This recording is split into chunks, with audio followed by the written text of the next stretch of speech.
ٹھیک ہے, تو کیا پھر ہمارا معاشرہ کس طرف جا رہا ہے؟ ہم کیسے کہیں گے ہم خالی آلو مہنگے ہو جائیں, ٹماٹر مہنگے ہو جائیں, پیاز مہنگے ہو جائیں, چینی مہنگے, تبھی شور کرنا ہے, یا اس پہ بھی کوئی شور بنتا ہے کہ جب عدالت کے فیصلے ایسے آنے لگیں؟ دیکھیں راجہ صاحب, جب کسی بھی معاشرے کی وزڈم, اس کی دانشوری چوری ہو جائے, اس کی عقل چوری ہو جائے, تو اس پہ زیادہ ماتم بنتا ہے.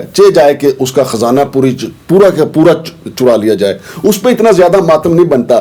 افسوس کے ساتھ مجھے کہنے پڑتا ہے کہ ہمارے جو آنے والی نسلیں ہیں, ہم ان کو جو پروان چڑھا رہے ہیں, وہ ایک ایسے کلچر میں پروان چڑھا رہے ہیں جہاں پہ ان کی تربیت یہ ہو رہی ہے کہ آپ نے جہاں بھی آپ کا اپنا کوئی آپ کا اسٹوڈنٹ فیلو, کوئی کالج فیلو, اسکول فیلو سامنے آ جائے, اس کے حق, اس کے مخالفت میں نہیں جانا, اس کے حق میں چلے جانا ہے, بے شک آئین اور قانون کو آپ کو روندنا پڑے.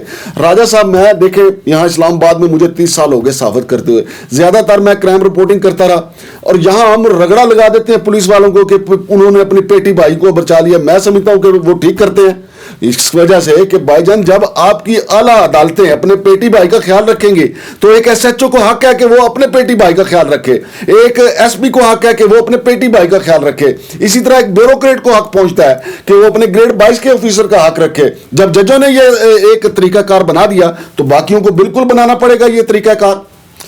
تو کیا سمجھتے ہیں اس کا, کیا کوئی اس کا آپ کے ذہن میں کوئی ایسا حل موجود ہے کہ جنرل جو ہے وہ جنرل کی اس کی بات نہ کرے دفاع کی, وکلا جو انصاف کی بات ہے, جو سچ بات ہے, جو حقیقت بات ہے, جو ملک کے لیے بہتر بات ہے, وہ کی جائے کہ ہم ایک دوسرے کو ڈیفینڈ کرتے پھریں اور بیان داغتے رہیں کہ جی یہ ہے.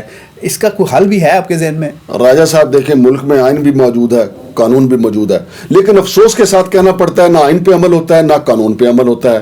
سب جو جہاں بیٹھا ہے وہ اپنے بندے کی طرفداری کرتا ہے, جس کی وجہ سے آئین اور قانون جو ہے وہ دونوں پامال ہو جاتے ہیں, اور عام آدمی کے اندر یہ تاثر پیدا ہوتا ہے. چونکہ اکثریت غریب آدمی ہے, اکثریت جو ہے وہ طاقت نہیں رکھتی, لہٰذا وہ سمجھتے ہیں کہ یار وہ یہاں پہ اس پاکستان میں بھیڑ بکریوں کی طرح ہیں. اگر کسی خاندان میں جج نہیں ہے تو سمجھو وہ بیچارہ ذلیل و خوار ہو گیا, اگر کسی میں تھانے دار نہیں ہے وہ بھی خوار ہو گیا.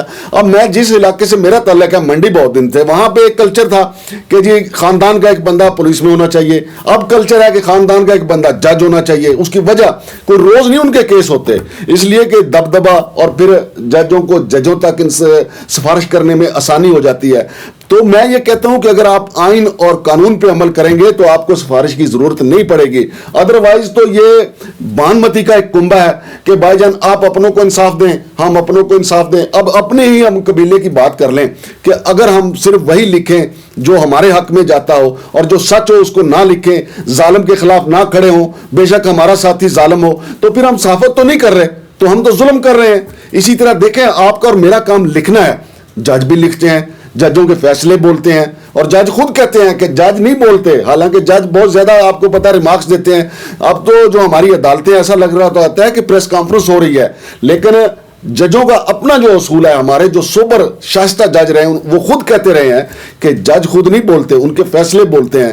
لیکن میں کہتا ہوں فیصلے بھی بولیں تو آئین اور قانون کو تو پامال نہ کیا جائے, آئین اور قانون کو تو سامنے رکھا جائے.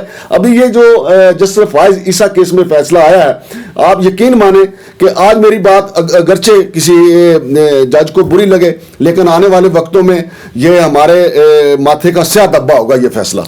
شمشاد مانگڑ صاحب, آپ کا بہت شکریہ. ناظرین, یہ جو آج کا پروگرام تھا, ہم نے یہ کسی کے حق میں یا کسی کے خلاف نہیں کیا.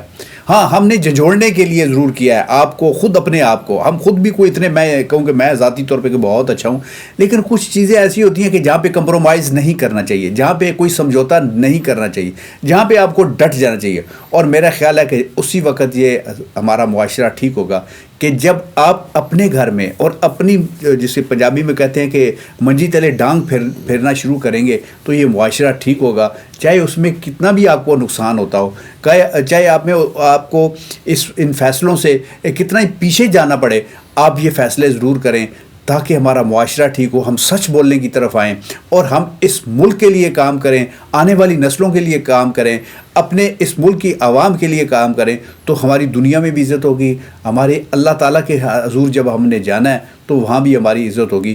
کیونکہ اگر آپ یہ آپ کو اللہ تعالیٰ نے یہ طاقت دی ہے کہ آپ فیصلہ کر سکتے ہیں کسی کے حق میں, اور فیصلے میں, اور وہاں پہ آپ ڈنڈی مار جاتے ہیں, تو جناب پھر آپ بس اللہ تعالیٰ سے پناہ مانگیے، دعا مانگیے اللہ تعالیٰ سے، اللہ ہمیں شیطان سے بچا اور ہماری یہ غلطیاں معاف کر۔ اپنا خیال رکھیے گا، ہمارا چینل سبسکرائب کیجیے گا، لائک کیجیے گا، شیئر کیجیے گا۔ پاکستان زندہ باد۔